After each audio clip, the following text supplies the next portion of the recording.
Oh my God. Whew. It is the final Friday, not so long weekend. Welcome to another episode and the final episode of Before You Weekend for 2023. It's been a good and great year. Thank you for rocking with us. Thank you for rocking with the entire YouTube team, which is for the people. As you can see with us today is friends of the pod, D&D hosts, Calvin and Sia. How you guys doing? Blessed, my brother. How you doing? Hey, man. It's been a year. What it is going to do was happening. So this is what you guys do here? You know what I'm trying to say? Like, you just open up a shot. That was Oros, the gold flavor. Oh, this is his first time on the show, yeah? Yeah. Shut up. Let's do it. Okay. Now I know I've worked hard this year. You made it. You know, it's funny with the D&D family. Because of the insights and education you're giving, I feel like you guys are forced to censor yourselves a lot. And now you know you're coming to a place like Before You Weekend where anything can go off. And it can either trigger your response and it can make you feel some kind of way. So I feel like you're going to have to work a little harder at keeping your shield up. Because you know Ellen's problematic. She'll say something and you'll disagree. Watch, we're going to joke about Zulu people today. And Sia's going to act, guys. I love Zulu people. I love Zulu men. They're so... I love Zulu men. I think I might need this for this show. What's going on? Well, what we offered is not enough. Like this, man. Come on. No, okay, that was orange juice. Oh, yes. Sorry. No, it's fine. Yo, okay. Go. Let's Can we start have off. him like more often? Yeah, Can let's we do that. swap him out with you? Oh, yeah. Guys, I'll be away for the whole year next year. Okay, let's start off with the sad and obvious stuff. Zahara passed away this week. Yeah, I think that's like super sad, bro. I think it's shocking for many, though. Like, she's what, 36? I don't know. I think... Just young. But like, she wasn't good health-wise, so age kind of goes out the window. But I just think, obviously, her just being who she is, just kind of crazy. Yeah. I think someone put out a tweet saying it's weird. Ricky Rick, a.k.a. Zahara, I forgot which other names they put on the list. They all passed away at 36. Damn. Okay. And they weren't trying to say that there's a pattern. But I was having a conversation with Ellen before we started recording. And it's weird how we navigate relationships now, especially when you hit your 30s. Because now you're asking yourself weird internal questions like, you're here for this friendship, but will you be there at my funeral? And it's like, you don't know now because life is so volatile. And now you got to be kind of cautious and aware of the relationships you said. Like, are you going to be there for me at the end? When I'm no more, are you going to show up at my funeral? But or it's just a fun time? I mean, does it matter like that? I was about to ask Dan. I think it does. You want to know who your long-term friends are? No. Like, when you pass, does that even matter? 'Cause I think, I'll tell you why. Sorry, Sia. No, go for it. And it goes back to a conversation that we've had on the show about family. And how that, honestly, at the end of the day, is actually the most important. And yes, going towards the fact that family can be chosen. So you said friends. Honestly, I expect less of the people that are in the friends category. I don't even expect them to pull up. I expect them That to you drop. call your friends. The You mean like in the event that you're going to pass away? Listen to what I'm saying. Friend The in the people family. that are in my friends, that are in the friend category, Okay. I expect them to drop posts on Instagram. And that's about it. And that's okay. Yeah. But my family hold a different expectation. And the people I call my family, I already know what's going to happen. Yeah. We don't even need to talk about it. It also kind of comes like the relationship versus the moment. You know, obviously with all due compassion for funerals and stuff. Yeah. But a funeral is very much a moment. You know, it's literally I'm there for an hour, whatever. We bury you, and I say my love. But I think it's very difficult for that to define our relationship. Because I could have showed up for you like for 10 years, 15 years, back to back, and doing the most. And even probably take care of your family afterwards. I know personally, for all my industry friends, I've never done one funeral. Not one. And that's not because I don't respect them. It's just that I just can't do that. Do you know what I'm trying to say? But it's always all love. So I don't know. It's a tricky one. I think that's the question. Right? Like, would it bother you if you knew your friends are going to show up for your funeral? Nah, for me, it doesn't. Same. Like, I get it. I know who my people are. Yeah. And I think there's also a difference in generation now. So the older generation, you have to go to that funeral. You don't know that person. They live down your street. You've never said hi to them, but you have to go. You have to respect the funeral, right? You have to respect the kind of, what do they call it, obituary or whatever that was sent out. So you have to. And I didn't get that with my mom. And I'm like, but you've never spoken about this person. They've never visited you. You never visited them. And she's like, you have to respect it. So with that generation, they would go to every funeral. You have to go to the funeral, go to the wedding, you go to everything. With us, we look at it in a logical way. Like, this is our relationship. I don't have to be at your mom's funeral just because I know you, kind of thing, you know? And we are actually okay with it. I think there's just a difference in generation when it comes to that kind of decision that you have to make. I mean, I was even thinking right now that saying funeral takes it a little bit far. When you land up in hospital, even who that. comes? That. So I don't expect my friends to show up, but you'll definitely see who your close circle is based on it. And I probably would never have said this if I didn't experience it myself. Yeah. And those so you people went to that hospital? yes, I landed in hospital. Right. And TK is one of the few people that actually, you know what I'm saying, like, yo, type of situation. And in fact, he called almost every day to check how I'm doing. And you get what I'm saying? Like, you kind of understand. That's why our relationship is where it's at. Yeah. You get me? And there's a handful of guys that in their capacity pulled up, or in their capacity definitely showed that level of concern. Right? Whilst everybody was just like, you know, oh, we haven't seen you for a while. Oh, I heard you're in hospital. Are you? You know what I'm saying? And it's like, for me, that's what I'm saying is, it's not holding great expectations for other people. It's just like, I get it, you know?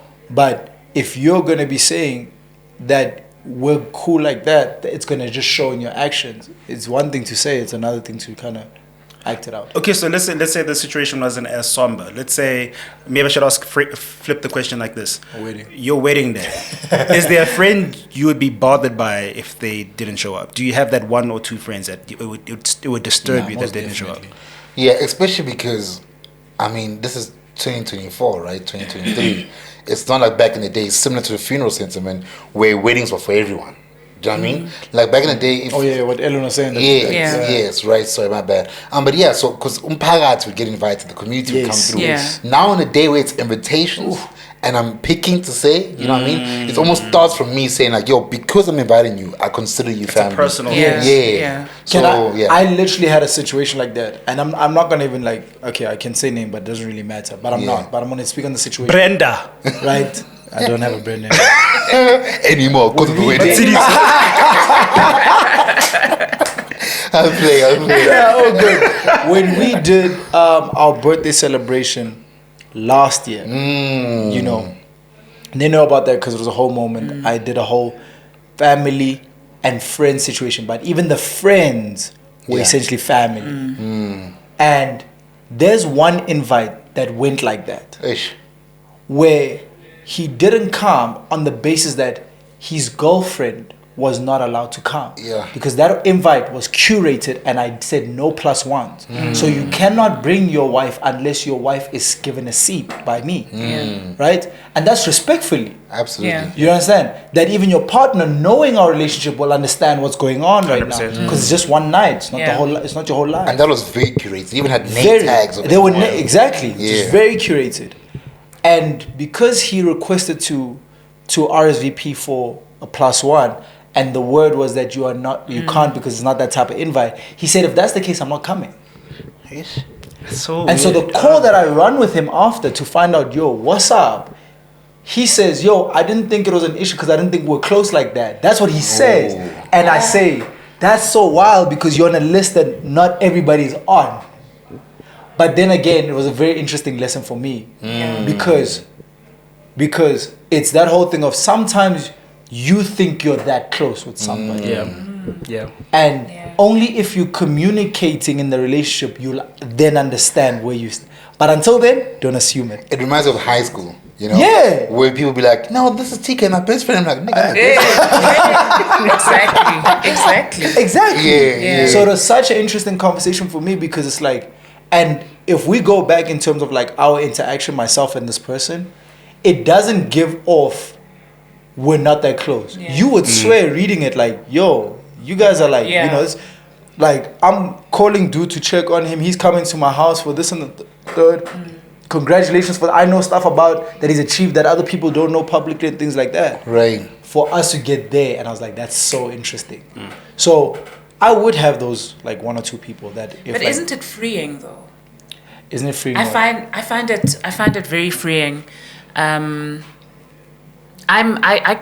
used to get touched when it came to birthdays and, you know, small things like that. If it's your birthday, I always get you a gift. I always include you in my life in whatever situation I'm having. And then I started noticing how many people wouldn't wish me a happy birthday. And some people like, it's just your birthday, man. Like, grow up. No, it's a big thing for me because it was always a big thing in our family and we celebrated birth, right? So when people didn't bother to say happy birthday, first I got touched. This year I was like, thanks. Because that means that now I don't have to, and it's not even like revenge or that kind. It's not that kind of thing. You just freed me from this thing that I have. Because when I love wholly, you know. And I don't think that I should be. That's such a pun. Sorry. Yes. Wasting all of that energy in your direction if I'm not going to be getting it back from you. Right? Oh, damn. To their defense. This is going to be a good episode, guys. No, and it's a very loud silence, you know? I'm not asking for a present or whatever. I'm just saying, like, acknowledge, and it's in all things. You don't find out, hey, so you went away on a trip. Did you come back safely? How's this and this going on in your life? How's your kids? So once that starts drifting away, you sort of see where you stand with that person, you know? And that's when I was like, I'm actually good now. I'm good. Like you know how they always speak about the love languages thing? Yeah. Like when you're in a relationship, we tend to project our love language onto our partner. Yeah. So if you like gifts and quality time, and I might like physical touch and words of affirmation, all I will give to you is what I like. Yeah. So, yo, baby, let me hold you, let me hug you, yo, what's wrong with you, what. And you're just like, bruh, like, how's about you give me some gifts, you know? So I think the same could happen in friendships, kind of just based on what matters to you. So I think we're very selfish. It's like, because I don't care about birthdays, I don't really care about Ellen's birthday. Yeah. Do you know what I'm trying to say? My personal sentiments on birthdays is very different to funerals and weddings because we all have one. You know, so for me, it's like I got over 30,000 contacts on my phone just across the years, and I get birthday pings like 6, 7 a day. There's no way I'm going to hit everybody up, you know? Not because I don't love you. So maybe it comes back to that family thing then. Yeah. Maybe it's the ones who are called to my wedding are the ones who should care enough to even know that, yo, but Ellen, she appreciates birthdays. So I'm going to show her love. You know what I mean? So I guess that's kind of what you're seeing there to be like, I thought you might approve. The opposite of this coin is like, I don't have that great expectation on birthdays with anybody. Yeah. Like on my birthday, it's whether you wish me or not, everything's fine. The only thing is I'm going to celebrate my birthday. That's the only thing. And I realize that it's just such a different notion for everybody else. So like I don't need the text, I don't need the gifts or whatever. Like you don't have to ever buy me a gift on my birthday. We good. Like, everything's fine. And I think it's interesting because maybe it is because of the how you're raised aspect. You know, and for us it was just not that it's not a thing. It was just challenging to do it the way we wanted to financially, etc. You know, considering how the household was set up, and I very quickly became okay with the fact that that's not a thing. You know, and I don't think, I mean, we can speak about it from whatever negative aspect, but I think for me, it's I'm freeing my people from that whole thing. But at the same time, don't get it twisted, it also gives me such a high level of gratitude when somebody, even just a message, I'm so grateful for the fact that you took the time to write out this whole message, you know? And therefore my level of gratitude increases so much because it's all good, bro. Like, cause it is my birthday. Yeah. It's not our birthday. Like, we don't now the day must stop because it's Calvin's birthday. No, everything's fine. Do your thing. Even when we talk, like, how was your day? I was in this meeting and we're not talking about it was your birthday. How did it go? Yeah. We don't need to chop it up like that. Yeah. And so people that are new in my life kind of get shocked by that whole theory and factor. Where I'm just like, no, everybody in my life understands. Like, everybody's cool. We good, you know. So that's like, it's interesting you brought that because like on my side it's like literally like the complete opposite. But Sia, what you're saying is actually so solid. Yeah. To say that if Ellen is about it like that, and I know that, and you It's know the we have knowledge. I need to approach her in that right. Not to say, and I had to learn this personally actually. Yeah. Not to say I don't care about it. Therefore, oh Ellen, it's just a birthday. Why you touch? Hey, you see that line will make Ellen so Why you mad. touched? Oh, I'll show you why I'm touched. Yeah, it's just a birthday. Okay, block, delete. Guys, this turned into it's festive season and it's turning to such a wholesome episode. The thing is, because it's festive season, now it's Thanksgiving because it's festive after season. Thanksgiving after Christmas is Christmas coming. party, Yeah. and now there's Friendsmas and stuff that like that's just thing. Making you aware of this stuff Oh, as well. friendship Christmas. Yeah, friendship Okay. Christmases, which I think is such a great idea because It's cool. you might not be able to come to my family. We might not have the means to cater for more people. Whereas in Makaya, if you cook, you must just make sure that you cook for anybody that's going to knock on your door, Yeah. right? So now you have Friendsmas and all of that stuff. And I was like, a part of me is like, that's a really dope idea. But another part is like, I don't need to see people so much, you know, because then it's Friendsmas, then it's somebody having a Thanksgiving, and then it's, I don't know, December 16, and then December 15 because Cyril gave it to us and all of that stuff. Now I must There's have just Sia Kolisi for lunch. Like, boys. exactly because now everybody's having, and it's all themed. You can't just have a braai at your house. It's all themed.